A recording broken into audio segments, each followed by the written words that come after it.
Hey, what's going on, everybody? How you guys doing? Welcome back to another episode of Patio Commentary. My name is Matt Jarbo, and today we're going to be talking about a movie that, if you don't know about this movie called The Surfer, you need to go and give it a watch, however you can, and then come back and give this a listen. Because, listen, I have to just point out, Nick Cage is awesome, and Nicolas Cage is just doing a whole bunch of crazy ass movies that have little to no budgets because he gets to act.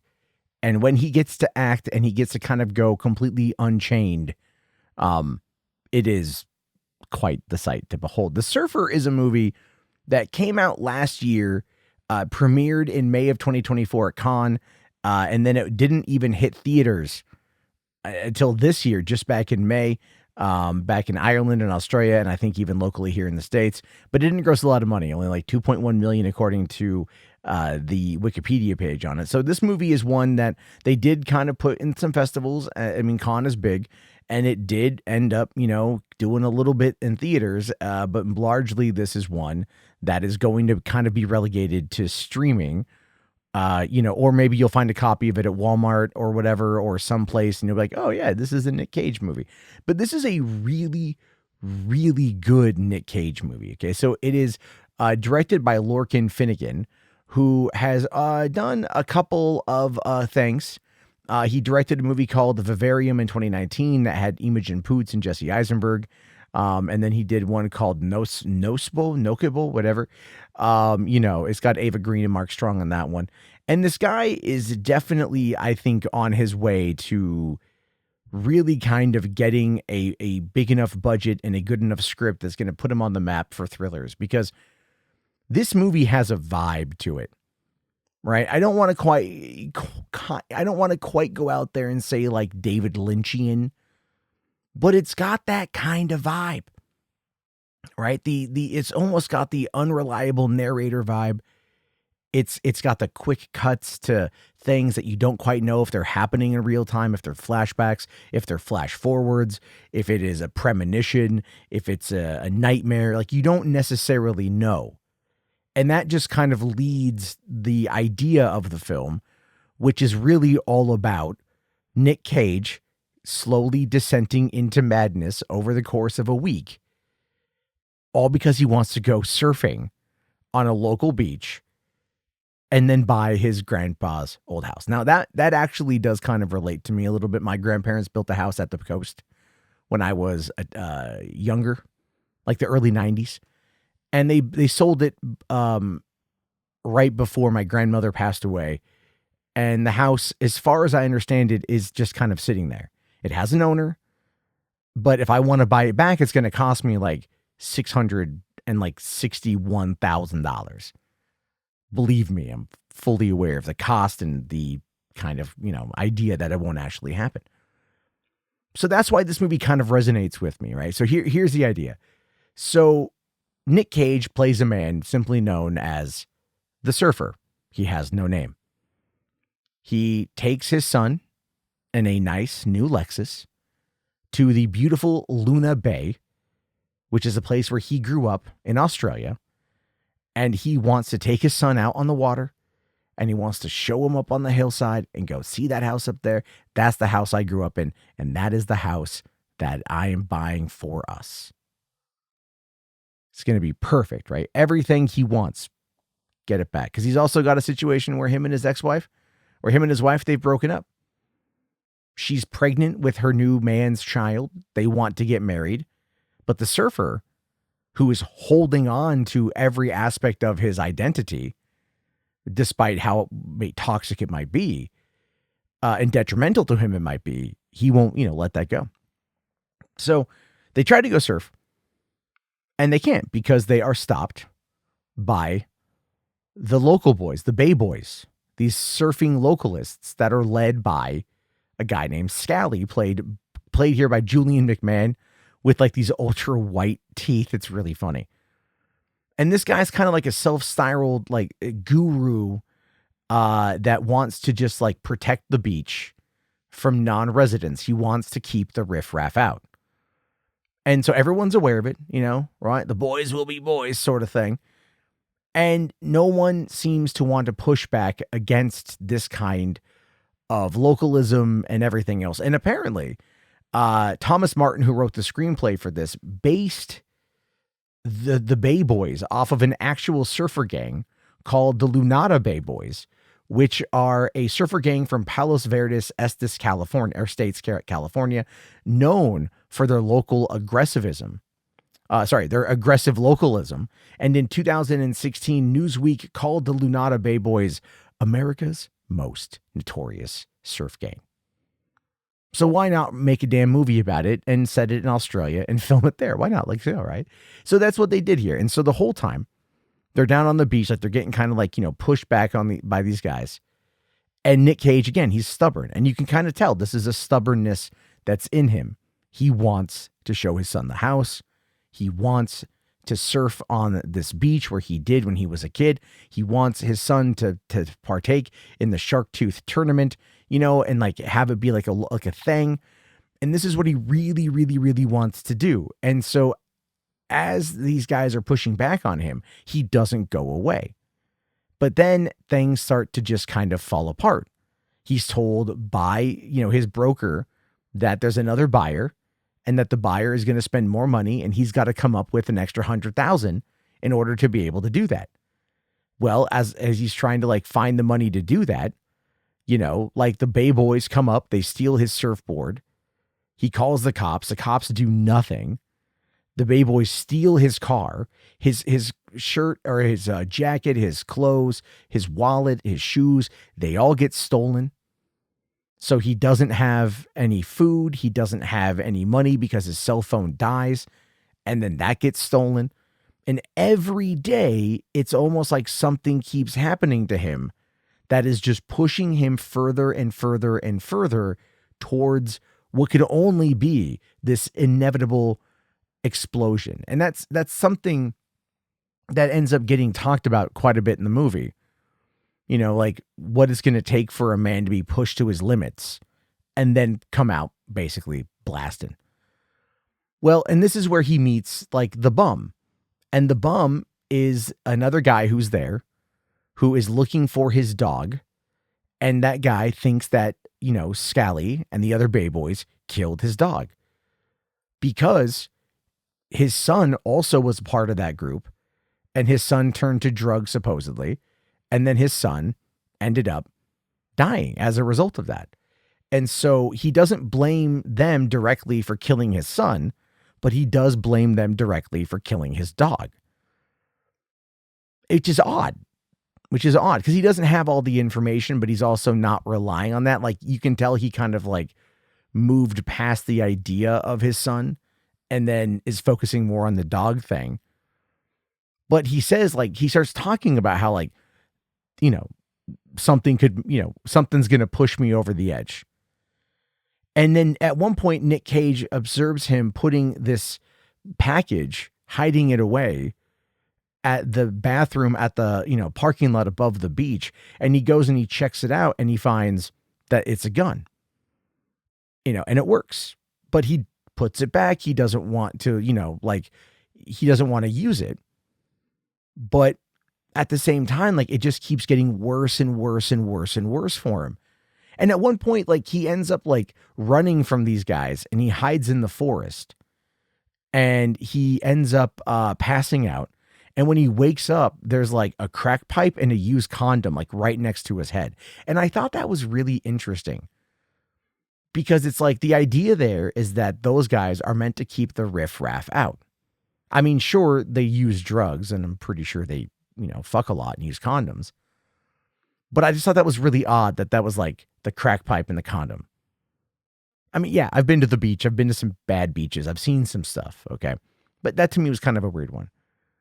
But what I thought was really interesting was the gaslighting. Because it seems like everyone is gaslighting him and almost making it out to be like he's the bum. Like when his car gets taken, he ends up staying in the bum's car. The broke down Subaru Outback. This is in Australia. I thought it was pretty funny that they had a Subaru Outback because if you know anything about early 90s or mid 90s Subaru Outback marketing, well, Crocodile Dundee was the spokesperson. And so Subaru Outback a vehicle that is largely made fun of for being made for lesbians, is now, here in the Australian, not so much the outback, but, I don't know if it was a Crocodile Dundee reference with that or not. It's a deep cut if it is, and I give them credit for doing it. But it's what got me about it was just like he keeps getting pushed further and further and further.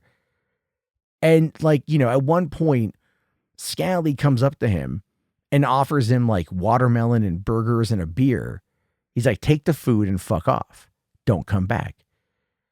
And Nick Cage is like, I'm not going to do that. And so as he's learning kind of a bit more about the group, it starts to kind of make it out to be like either he's going to join the group at the end of the movie or something like that. Cause they want the men to hit rock bottom to suffer before they can surf. And that's ultimately what happens. He ends up feeling like he lost his identity until another woman that he had spoken with is able to confirm through a picture that he had a car and he had a job and he had a name. And then he loses it and he goes down and he attacks one of the guys. And he's got this dead rat that he was going to eat that was in his pocket. And he's trying to shove it in this guy's mouth. And he's just yelling out, eat the rat, eat the rat, in pure, glorious Nick Cage fashion. And it's here where all the guys kind of subdue him and they pull him off. And they're like, you did it, mate. You waited 7 days, right? You suffered enough to be reborn. And so they kind of bring him into the fold. They knew that he was buying the house. Scally knew him from when he was a kid. They knew that his dad killed himself on that beach. And they were doing everything as a way to fuck with him. So then he would be ready to be reborn in their image and join their group. The car was stolen, but it ends up being, fixed up at a local shop, right? The cell phone, the watch, the wedding ring, all returned. The bank manager or the loan manager is one of the guys who will then be able to help him secure the loan for that house. And so it's all oh, okay, they were just messing with him the whole time. So that's kind of weird. Again, this movie kind of throws you for a bit of a loop, right? Nick Cage has been an unreliable narrator throughout this entire situation. But now he's got clarity. So when he has clarity, we have clarity as an audience. And I thought that was good. But then we find out that Scally is hooking up with what appears to be a very young, if not underage, girl of the bum's son. And the bum's son didn't like that and started causing trouble and then went out to go find drugs and ended up getting got. And so, there's the idea there that, the bum thinks that Scally paid to have his son killed.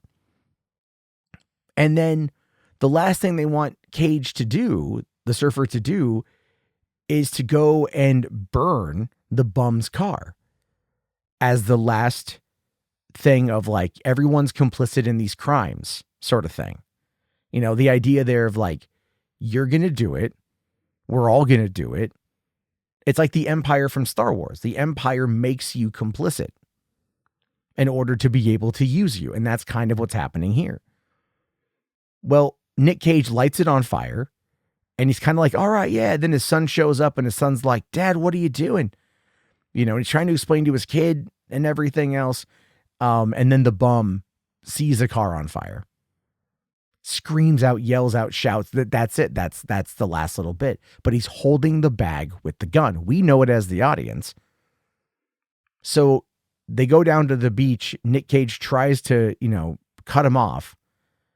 And all of a sudden, this guy pulls out the gun, holds, all of them hostage, makes one of them bark like a dog before letting them all go, with the exception of Scally, the surfer, and the son. And then using, his wits, right, largely, we see that the surfer tries to convey the whole idea of, I just want to be there for my son. I just want to take him surfing like you do with your son. And I don't want him to be a part of this. And I just want to take him away from here. And so the guys like go and they jump in the water. They finally go out to surf. And as they're paddling away, you know, the surfer says like, don't look back, don't look back. And he looks back and he sees, you know, Scally stand up and the bum just clocks him in the head with a bullet. Down goes Scully. And then the guy just kills himself. But he's also wearing the same clothes that Nick Cage's dad was wearing when he killed himself when the surfer was younger. And so, and at that point, like they go out, they try to catch a wave. The wave comes down. The movie's over. So we don't really have like an ending. Does he get the house? Does he stay in Luna Bay? I don't think that he does. I think that he realized his obsession with that house, his obsession with holding on to the past, his obsession with everything, what it can do to you, which is ultimately what the metaphor or the allegory of what the bum was. And the bum then ended in the same way that his father did. So we're seeing a little bit of like that cyclical storytelling. And I thought it was just really good. And Nick Cage didn't go as crazy as I thought he was going to go. Like they're building up to this like slow boiling tension that's going to he's going to go crazy and just take them all out, John Wick them all. But he doesn't. He ends up kind of regaining his wits, his self, his personal, his personhood, and then is able to, kind of realize the mistakes that he had made. And yeah, Scally deserved to die, in my opinion. I'm pretty sure that dude murked a lot of people, and he definitely was engaging in inappropriate acts with what appeared to be underage people. So yeah. So this movie, it's a small film. It's really like a one location thing.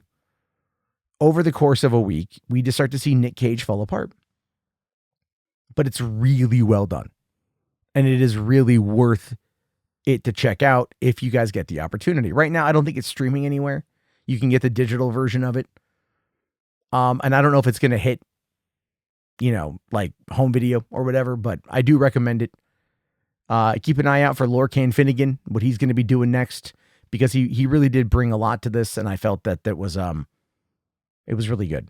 Anyway, your guys' thoughts, your guys' opinions, let me know. My name is Matt Jarbo. This has been $3 Theater. If you got a movie you want me to check out, please let me know in the comments. Be sure to like, be sure to subscribe. I'll talk to you guys later. Have yourself a great day. Thanks again for listening, and peace out.